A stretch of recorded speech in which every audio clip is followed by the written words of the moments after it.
Hello everyone, this is Bharti Sujan again. I am an assistant professor with SD College. Now we are about to discuss the next part of our presentation, that is measurement and scaling techniques. Now why do we need to go for measurement and scaling techniques?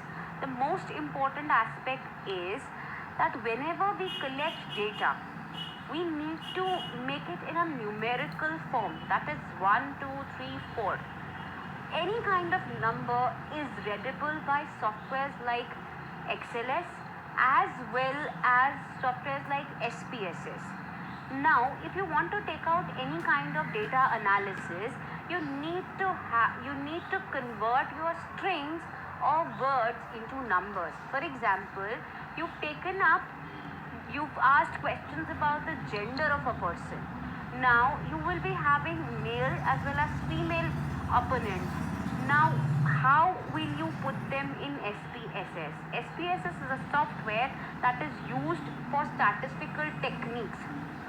जब भी हम अपनी research के अंदर काम करते हैं तब हमें बहुत सारी चीज़ों पे फोकस करने की ज़रूरत है.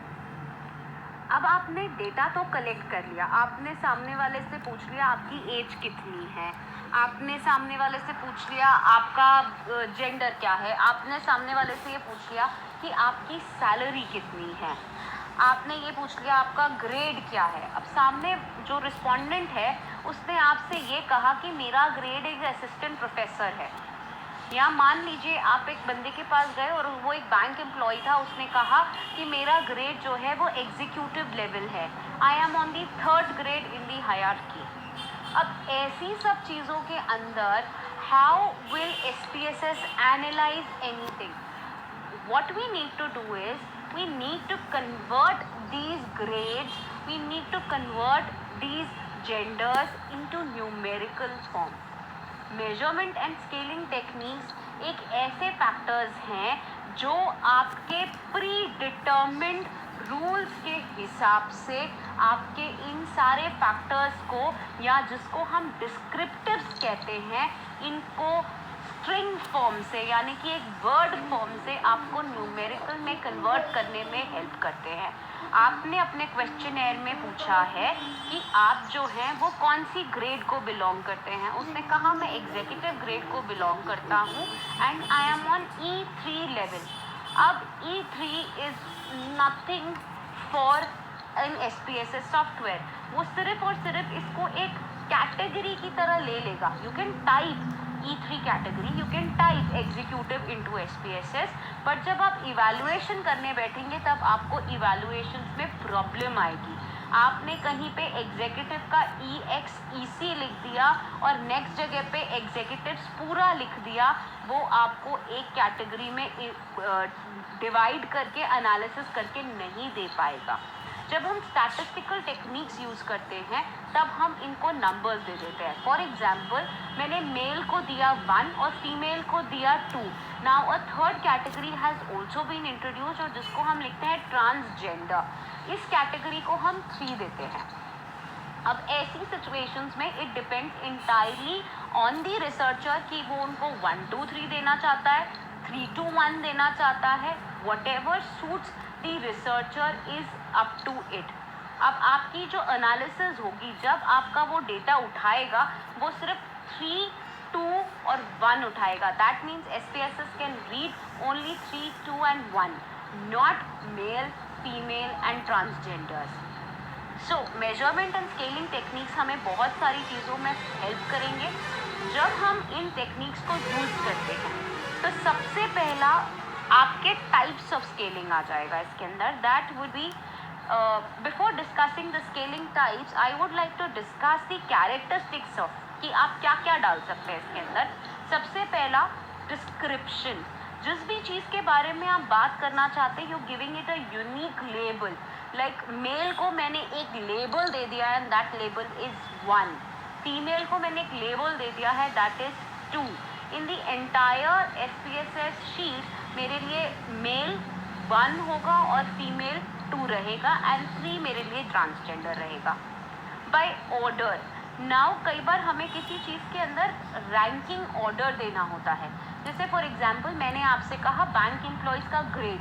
Now 1 is the executive level 1, E2 is executive level 2, तो मैं उसको 2 असाइन कर दूंगी। एग्जीक्यूटिव लेवल 3 को मैंने 3 असाइन कर दिया। Now comes up the next level, that is associate level. तो इस लेवल के अंदर associate 1, senior middle level associate 2 and senior associate को मैंने 3 दे दिया। अब ये तीनों कैटेगरीज जो हैं ये मेरी इस तरीके से फॉलो करती जाएंगी। तो what am I doing is I am giving it in the name of order. The lowest order is given 1, the highest order is given 2 and the next is distance. Distance जो है वो आपको ये help करता है कि आप इस यूनिट की फॉर्म में एक्सप्लेन कर सकें। लाइक फॉर एग्जांपल आप एज को मेजर करना चाहते हैं। अब आपने अपने क्वेश्चनर में एज की कैटेगरीज बना ली, जैसे मैंने आपको इससे पहले वाले वीडियो में एक्सप्लेन किया था कि हम अपने क्वेश्चनर डेवलपमेंट के अंदर कौन कौन सी चीज़ों को फॉलो करते हैं। उसी तरीके से जब आप क्वेश्चनर के अंदर एज डिस्क्रिप्टिव को कैटेगराइज करेंगे, मान लीजिए आपने एज की कैटेगरीज बनाई 10 to 20 years, 20 to 30, 30 to 40 and 40 and above. अब इन कैटेगरीज के अंदर आपने 1 असाइन किया 10 to 20 को। So anybody who is having an age between 10 to 20, exactly मैंने यही चीज़ कहा, ओरिजिन के अंदर 0 से लेकर के ट्रू पॉइंट तक जितना भी आप जा रहे हैं उसके अंदर आप इन सब चीज़ों को असाइन कर सकते हैं। Next is what are the types of scale. अब जब भी आप SPSS शीट खोलते हैं आपके पास ये सारी कैटेगरीज लिखी भी आती हैं, nominal, ordinal, interval and ratio scales. अब इसका मतलब क्या होता है and how do we categorise our items into these factors. जब भी आप एक क्वेश्चनर को लेंगे, आप क्वेश्चनर के जो फैक्टर्स हैं और उसके जो आइटम्स हैं उनकी आपने स्केलिंग करी। मान लीजिए आपने लिकर्ट स्केल पे इस क्वेश्चनर को मेजर किया है। जब आपने इसको लिकर्ट स्केल पे मेजर किया तब आपने ये कहा कि स्ट्रॉन्गली अग्री को आई गिव 1, अग्री को I give 2, neither agree neither disagree को आई गिव 3, उसके बाद आई गिव डिसअग्री को 4 एंड स्ट्रॉन्गली डिसअग्री को आई गिव 5। ऐसी सिचुएशंस के अंदर जब हम अपनी क्वेश्चनर्स की जो स्केल्स हैं इनको दे देते हैं, इसके बाद जब आप इनको मेजर कर रहे हैं 1, 2, 3 and 4 and 5, now you are giving a designated value to these terms, 1 for strongly agree, 2 for agree, 3 for neither agree disagree, 4 for disagree and 5 for strongly disagree। अब इनको आपने किसी स्पेसिफिक बेसिस पे दिया होगा, वो स्पेसिफिकेशंस कैसे जज करेंगे ये समझिए। नॉमिनल का मतलब होता है we are just assigning a number to a particular variable। like मैंने मेल को एक नंबर असाइन किया है 1। यहाँ पे 1 किसी भी चीज़ को सिग्निफाई नहीं कर रहा, वो सिर्फ और सिर्फ मेल के लिए एक रिप्रेजेंटेटिव वैल्यू है। उसका कोई मीन, कोई मीडियन नहीं निकाला जा सकता। ये जो है ये सिर्फ और सिर्फ आपको ये बता रहा है कि आपके पास कौन सी चीज़ें किस तरीके से होंगी। Next is ordinal scale. Ordinal के अंदर हम ऑर्डर की बात करते हैं, that means we are trying to give a ranking order. जैसे मैंने अभी आपसे डिस्कस किया एग्जेक्टिव्स के केस में 1, 2 एंड 3 मैंने रैंकिंग ऑर्डर दिया उनको। उसके बाद आता है next is interval scale. Interval scale और रेशियो स्केल्स जो है वो आपके मिक्स करके स्केल के फॉर्म में लिखे जाते हैं आपके SPSS के सॉफ्टवेयर में। SPSS जब आप खोलेंगे तब आपको सिर्फ 3 ऑप्शंस दिखाई देंगे, nominal, ordinal and scale. Nominal का मतलब जब हम किसी एक वेरिएबल को एक नंबर सिर्फ नेम से देते हैं। दूसरा ऑर्डर जब हम एक रैंकिंग ऑर्डर की बात कर रहे हैं। तीसरा इंटरवल जब हम एज क्राइटेरियाज के लिए हम किसी एक ड्यूरेशन के लिए बात कर रहे हैं। And last is your ratio scales कि किस रेशियो में कौन सी चीज़ चल रही है। जैसे फॉर एग्जांपल मान लीजिए रेशियोज में मैंने मेल एंड फीमेल दोनों कैटेगरीज ली हैं, तो इनका क्या रेशियो रहा, मान लीजिए 14:5 आपका रेशियो है, तो वो आपको कैलकुलेट करके दे देगा 14 divided by 5 and the value comes to be around 2.8. So that ratio is the value जिसको हम आगे ट्रीट करते हैं. Now we'll be discussing the types of scaling techniques. One is comparative techniques and the other one is non-comparative techniques. पहला आता है आपका comparative techniques. Comparative techniques में आएगा paired comparison, rank order, constant sum, Q-sort and other procedures. Non-comparative में आ जाएंगे आपके continuous rating scales, itemized rating scales and itemized rating scales के आपके पास 3 फॉर्म होते हैं, Likert, semantic, differential and staple. सबसे पहला कंपैरेटिव टेक्निक्स. कंपैरेटिव स्केल्स क्या होती है, नॉन कंपैरेटिव स्केल्स क्या होती हैं. कंपैरेटिव स्केल्स वो होती हैं जहां पर किसी भी डेटा को हमें किसी और के टर्म में मेजर करना है. मान लीजिए मैंने आपसे ये कहा कि आप लोग खाने में इंडियन या पंजाबी फूड पसंद करते हैं, लेकिन इंडियन जो फूड बना हुआ है वो आपको पर्टिकुलरली अपनी मम्मा के हाथ का ही पसंद है. Now what am I trying to do is I am trying to ask you a comparison. यहाँ पे हम दो चीज़ों को एक साथ क्लब करके जब कंपेयर करेंगे तब वो कंपैरेटिव स्केल्स कहलाएंगी. जब एक ऑब्जेक्ट दूसरे के ऊपर डिपेंडेंट नहीं है हम उसको कहते हैं नॉन कंपैरेटिव स्केल्स. पहला आइटम दूसरे आइटम के ऊपर डिपेंडेंट नहीं है वो कहलाएगा मेरा नॉन कंपैरेटिव स्केल्स. अब जब हम इन स्केल्स को पढ़ते हैं तो सबसे पहला कंपैरेटिव स्केल्स के अंदर आता है rating scales. It involves a qualitative description of a limited number of aspects of a thing or a trait of a person. For example, what am I trying to do is मैंने आपसे कहा कि मैंने आपको एक lecture दिया है. Generally feedback forms जो होते हैं वो रेटिंग स्केल्स के फॉर्म पे बने हुए होते हैं जहाँ पर आपको किसी भी चीज़ का फीडबैक लिया जा सकता है. आपको एक चॉकलेट टेस्ट कराया गया, आपसे उसकी फीडबैक ली गई और आपसे कहा कि आप इस चॉकलेट की कंसिस्टेंसी को रैंक करिए. आपको कहा गया कि आपने ये चॉकलेट जो टेस्ट की वो थोड़ी बिटर साइड पे है, दैट मीन्स डार्क चॉकलेट है या वाइट चॉकलेट है या मिल्क चॉकलेट है. आप इसकी रेटिंग करिए, आपको ये चॉकलेट कितना पसंद आया, इसकी टेस्ट कैसी लगी. 1 for the highest ranking and 10 for the lowest ranking. It can be a vice versa situation जहाँ पे मैं 10 को हाईएस्ट रख सकती हूँ एंड 1 को मैं लोएस्ट रख सकती हूँ. These are called my rating scales. इसके अंदर आप इसकी फॉर्म को और भी चेंज कर सकते हैं. जैसे फॉर एग्जाम्पल आप इसको लाइक और डिसलाइक के फॉर्म में भी लिख सकते हैं. Like can be given as 10 and dislike can be given as 1. अब इसके अंदर जो पर्सन टिक करेगा this is your rating scale. He will take the option on the basis of his taste and preferences. Right? Rank order scale के अंदर generally जो हम चीज़ें मेजर करते हैं वो होती है preference, liking, importance and effectiveness. And it clearly shows the first option that is the जो भी आपने इसका रैंक का ऑर्डर रखा है. मान लीजिए 10 रखा है तो 10 is the highest value and 1 is the lowest value. ये देखिए अब गिवन यू एन एग्जाम्पल जिसके अंदर आपको ये टूथपेस्ट के बारे में लिखा हुआ है. अब टूथपेस्ट के अंदर बहुत सारे ऑप्शंस आते हैं.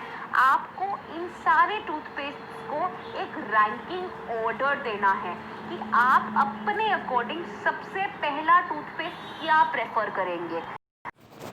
The next part is paired comparison technique.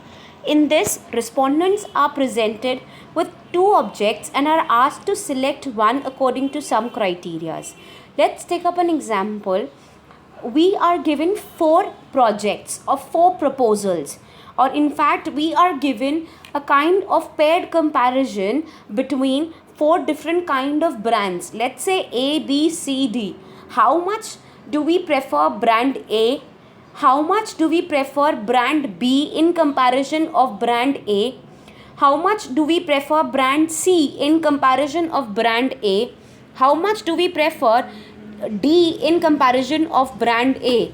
Here we are trying to compare A with B, C, D. In the next line, we are trying to compare B with A, C, and D. Now, this comparison lets us decide which project or which proposal or which brand is preferred more. Now there is a comparison. हम यहाँ पे दो चीज़ों के बीच में compare करके जो best suitable object है या जो बेस्ट सूटेबल प्रोजेक्ट है, बेस्ट प्रेफर्ड प्रोजेक्ट है अकॉर्डिंग टू, अगर प्रोजेक्ट की बात कर रहे हैं तो according to feasibility, finance situations, जो सबसे ज़्यादा सूटेबल होगा हम उसको कंसिडर करते हैं. कंपैरेटिव स्केलिंग टेक्निक्स, कांस्टेंट सम स्केलिंग टेक्निक. कांस्टेंट सम स्केलिंग टेक्निक के अंदर हम 100 पॉइंट्स देते हैं और हम रिस्पॉन्स हीरो असाइन करिए उस एट्रीब्यूट को जो आपको लगता है सबसे इररेलेवेंट है, उससे ज़्यादा आप किसी और को असाइन करिए, but the total of all the attributes should be 100. For example, मैंने आपसे कहा कि आपने ये क्लास अटेंड करी, आपको इस क्लास में एग्जाम्पल्स की फीलिंग कैसी आई, आपको एक्सप्लेनेशन कैसा लगा, आपको वीडियो की क्लैरिटी कैसी लगी, आपको ऑडियो की क्लैरिटी कैसी लगी, ये मैंने आपको कुछ फैक्टर्स दिए. हो सकता है किसी को एक्सप्लेनेशन ज़्यादा अच्छा लगा हो, ही मैं गिव इट अ 30 पॉइंट. किसी को लग रहा हो कि दी interaction or the examples were better, so that maybe that person gives me a 20, and audio and video की clarity में 30 दे करके, but you have to make it a total of 100, not more than 100 आपका ये total रहेगा. हो सकता है किसी को एक्सप्लेनेशन ना समझ में आ रहा हो सकता है किसी को एग्जाम्पल्स अच्छे ना लग रहे हो, तो ऐसी सिचुएशन में वो एक कैटेगरी को जो आपको सबसे कम लग रही है आप उसको कम मार्क्स देंगे, और जो एट्रीब्यूट आपको सबसे अच्छा लग रहा है आप उसको हाईएस्ट मार्क्स देंगे, and the total of all these marks would be 100. Then comes a continuous rating scale. Continuous rating scale is a non-comparative technique. Continuous scale के अंदर हम यहाँ पे आपको एक ब्रिज नहीं बना के दे रहे हैं that you have to take a point. ये कंटिन्यूस स्केल होगा जिसके अंदर, जैसे मान लीजिए आप एक जगह गए हैं, आपको उस एक्सपीरियंस को रेट करना है. आप एक रेस्टोरेंट विजिट करके आए हैं, आपको उस रेस्टोरेंट के एक्सपीरियंस को डिस्क्राइब करना है. Maybe you're not able to say that I am 100% satisfied with the experience of that visiting that restaurant. Maybe you're 90%, maybe you're 95%, maybe you're an 85% satisfied.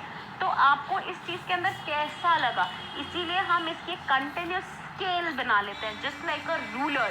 इसमें आपके 10, 20, 30, 40, 50, 60 एंड उसका भी यही क्राइटेरिया रहता है कि जो सबसे लोएस्ट पॉइंट है उसको आप ये कहेंगे कि इट्स प्रोबेबली दी बेस्ट और प्रोबेबली दी वर्स्ट, एंड जो दूसरा एंड पॉइंट है उसको आप प्रोबेबली दी बेस्ट बोल सकते हैं. फॉर एग्जांपल, मैंने आपसे कहा आप इस रेस्टोरेंट को विजिट करके आए, आपका experience of food for that particular restaurant कैसा रहा, आप उसको 0 को देंगे वेरी गुड, एंड 10 को देंगे not at all a good experience.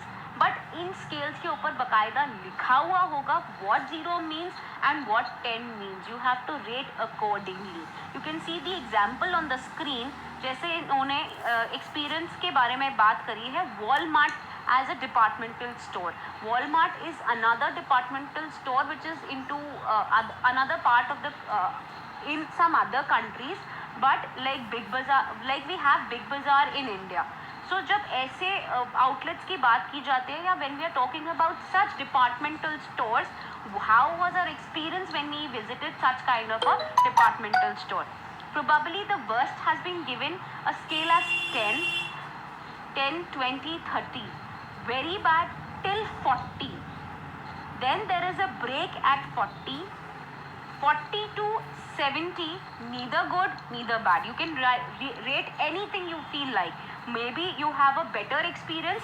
आपको लगता है कि neither good, neither bad, पर थोड़ा better था, तो you can go for a 70 as a tick, or you can go for a 60 as a tick. 60 here means that 60% it was not a good experience, but 40% it was a good experience. So when you go towards the higher side, that is towards the 100, you feel probably the best experience. Next comes your itemized rating scales. Itemized rating scales are a part of non-comparative scaling techniques. Itemized scaling techniques के अंदर हम items को एक rating देने की कोशिश करते हैं. जनरली जो सबसे ज़्यादा इसके अंदर जो बात होती है वो होती है पोजीशन की. कितना इन्वॉल्वमेंट है, what do you feel about the aspects around you, और what do you feel about the attitude of a particular person. इनकी कैटेगरीज को हम बाकायदा डिफाइन करके चलते हैं. These are 3 kind of categories. One is Likert scale, semantic differential scales and staple scales.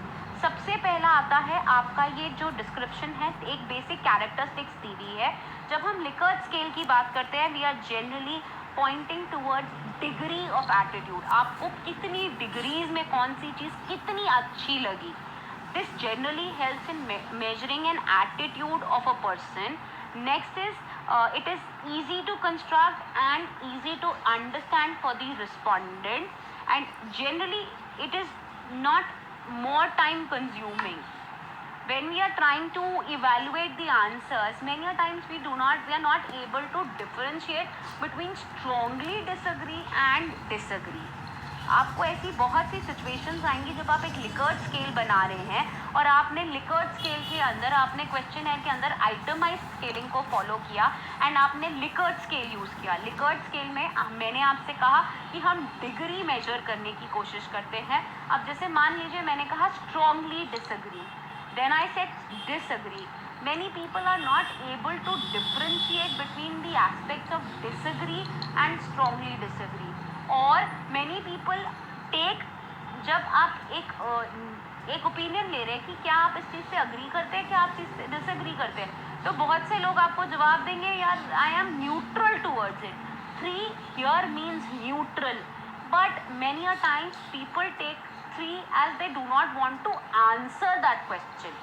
3 is neutral, but कई बार वो जो डिग्रीज ऑफ लेवल है वो थोड़े से सामने वाले के लिए समझने मुश्किल हो जाते हैं. So you need to specify कौन सी डिग्री किस नंबर को सिग्निफाई कर रही है. Next is semantic. Semantic is 7 point scale. इसके अंदर जनरली जो हम कंपैरिजंस करते हैं वो होता है ब्रांडिंग के ऊपर, प्रोडक्ट के ऊपर हम पूछते हैं कि आपको कितना पसंद आया, आपको कंपनी की इमेज के बारे में पूछा जाएगा.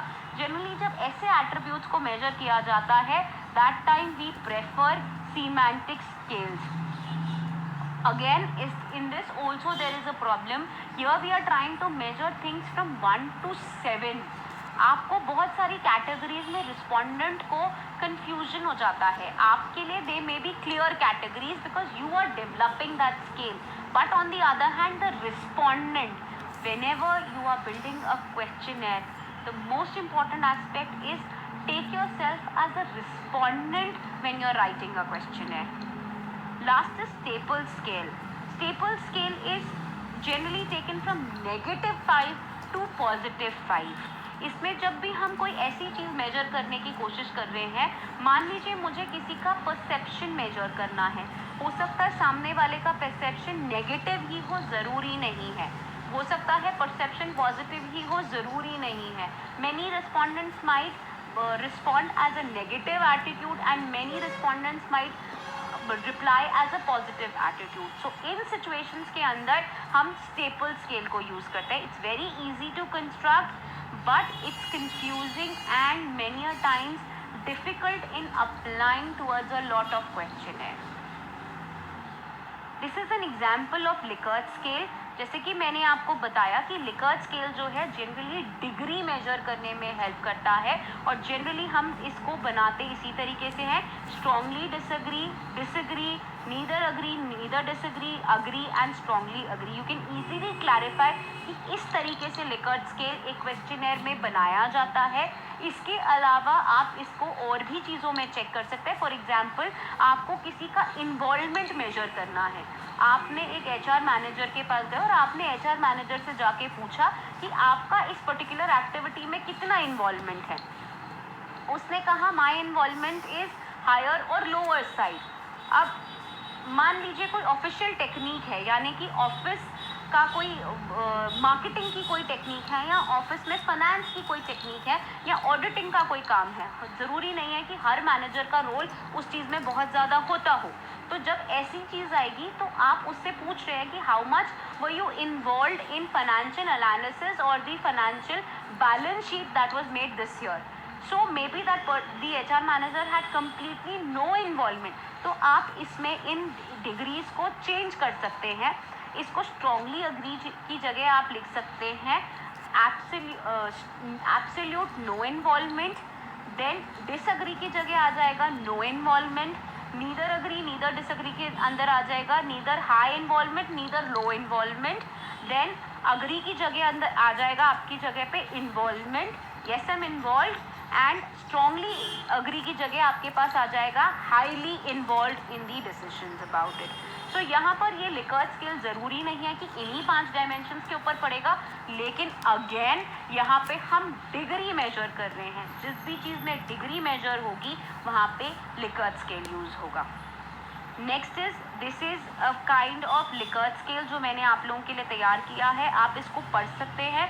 It is just a normal question है जिसमें आपसे छोटे छोटे से क्वेश्चन पूछे गए हैं एंड आपसे उनके ऑप्शंस में पूछा गया है कि कैसे आप करेंगे। जैसे for example I trust scientist, so do you strongly agree to it और you do not agree to it. Then is semantic differential scale. Semantic के अंदर मैंने आपसे कहा था कि it's a 7 point scale. 7 point scale के अंदर आप देख सकते हैं कि यहाँ पे मैंने 2 कैटेगरीज रखी, powerful and weak. Powerful and weak is it's a kind of, again you can see there is a kind of a paired comparison between two things, but यहाँ पे जो scales के बीच का differences है वो एक 7 point पे है। और आप देखेंगे कि जो respondent है उसने एक जगह पे cross बना रखा है। That means he is more towards weak and less towards powerful. Thank you. This is from my side. Any queries will be entertained today in the session around 5:30 to 6:30 on a WebEx call. Till then, see you. Stay home, stay safe.